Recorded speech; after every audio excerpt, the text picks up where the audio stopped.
Hello everyone, आज के video में हम important topics of electrostatics and wave optics देखेंगे महाराष्ट्र एचएससी बोर्ड 2023 के लिए।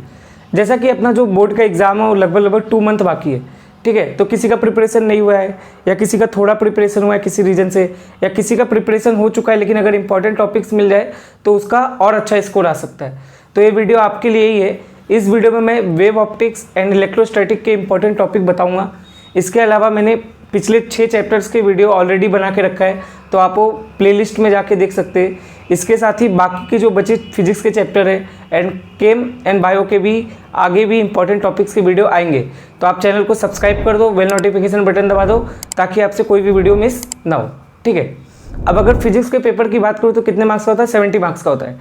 ऑप्शन के साथ देखोगे तो 98 मार्क्स का होता है। उसमें भी 98 में 60 मार्क्स का थ्योरी रहता है लगभग और 38 मार्क्स का न्यूमेरिकल रहता है। तो फिर न्यूमेरिकल छोड़ के जाना चाहिए क्या? नहीं, न्यूमेरिकल अच्छे से करके जाना चाहिए क्योंकि न्यूमेरिकल में सीधा सीधा आंसर आता है, ठीक है। तो न्यूमेरिकल के लिए आपको एक्सरसाइज एंड एग्जाम्पल्स के जो क्वेश्चन है ना उसको 2-3 बार बहुत अच्छे से करना है। क्यों? क्योंकि बोर्ड में जो न्यूमेरिकल आते भी है ना वो as it is exercise and examples के जो क्वेश्चन होते हैं उनका सेम स्टेटमेंट रहता है। इवन कभी कभी तो वैल्यू भी सेम होता है, और अगर वैल्यू भी चेंज होता है तो 2 या 4 की जगह 6 ऐसा चेंज होता है, ठीक है। तो आपको न्यूमेरिकल जो एक्सरसाइज एंड एग्जाम्पल के वो बहुत अच्छे से करके जाना है, बिल्कुल भी नहीं छोड़ना है। अगर आपको फिजिक्स में अच्छा स्कोर लाना है तो आपको न्यूमेरिकल करना पड़ेगा, ठीक है। इस वीडियो में हम इंपॉर्टेंट थ्योरेटिकल जो टॉपिक्स है वेव ऑप्टिक्स एंड इलेक्ट्रोस्टैटिक्स का वो देखेंगे, ठीक है। अब देखते हैं वेव ऑप्टिक्स का इंपॉर्टेंट टॉपिक्स, ठीक है। तो वेव ऑप्टिक्स में अगर देखा जाए ना तो एज सच कोई डेफिनेशन वगैरह 2 मार्क्स का कुछ ऐसा नहीं पूछता है। इसमें डेरिवेशन से इंपॉर्टेंट है। एक डेरिवेशन वेव ऑप्टिक्स से 3 या 4 मार्क्स का फिक्स आता है, ठीक है। आपको 3 डेरिवेशन मेनली करना है, ठीक है। सबसे इंपॉर्टेंट डेरिवेशन जो वेव ऑप्टिक्स का मैं आपको बोल रहा हूँ, जो आपको बिल्कुल भी छोड़ के नहीं जाना है, reflection of a light on a plane reflecting surface.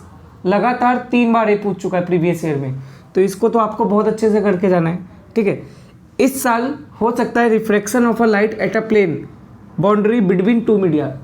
Reflection का तो पूछा ही है लास्ट 3 बार, इस साल हो सकता है रिफ्लेक्शन वाला भी पूछ सकता है, तो इसको भी अच्छे से करके जाओ। इसमें एक्चुअली आपको प्रूफ करना रहता है और डायग्राम बनाना रहता है, तो आप ये बहुत ही अच्छे से ये दोनों करके जाओ, ठीक है।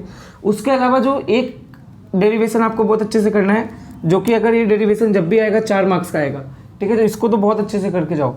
यंग्स डबल स्लिट एक्सपेरिमेंट, यही 3 डेरिवेशन वेव ऑप्टिक्स में आपको करना है बस।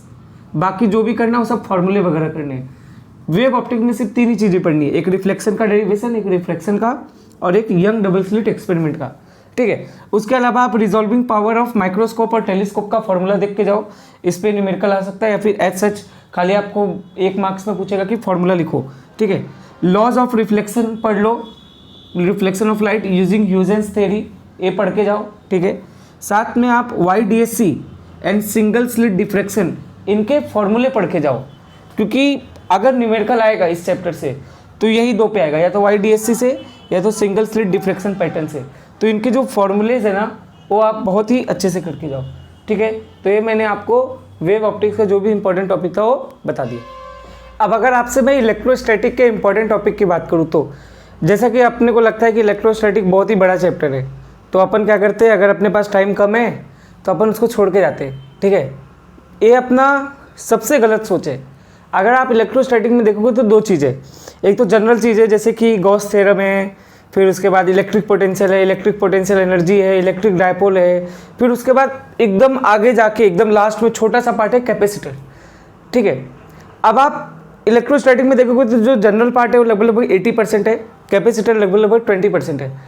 लेकिन आप विश्वास मानो 90% क्वेश्चन कैपेसिटर से आते हो, जो 20% पार्ट है, ठीक है। तो आपको जो 20% पार्ट है ना वो बहुत ही अच्छे से करके जाना है, ठीक है। और वो बाकी का बचा जो 80% है ना उसमें आपको कुछ कुछ करके जाना है, ठीक है। कुछ मतलब कि बहुत ही कम, ठीक है।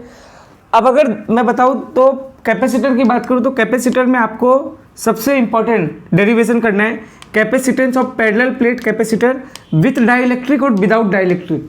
ये 2 डेरिवेशन आपको है, विथ और विदाउट वाला, ये आपको करना है अच्छे से एकदम, ठीक है। उसके अलावा आप थ्योरेटिकल करोगे, जो थ्योरी में 2 मार्क्स का क्वेश्चन आ सकता है, polar dielectric and non polar dielectric का थ्योरी पढ़ लोगे अच्छे से।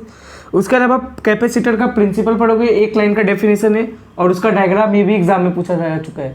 और हर साल कैपेसिटर से क्वेश्चन पूछता ही है इलेक्ट्रोस्टैटिक में, तो कैपेसिटर आपको अच्छे से करके जाना है।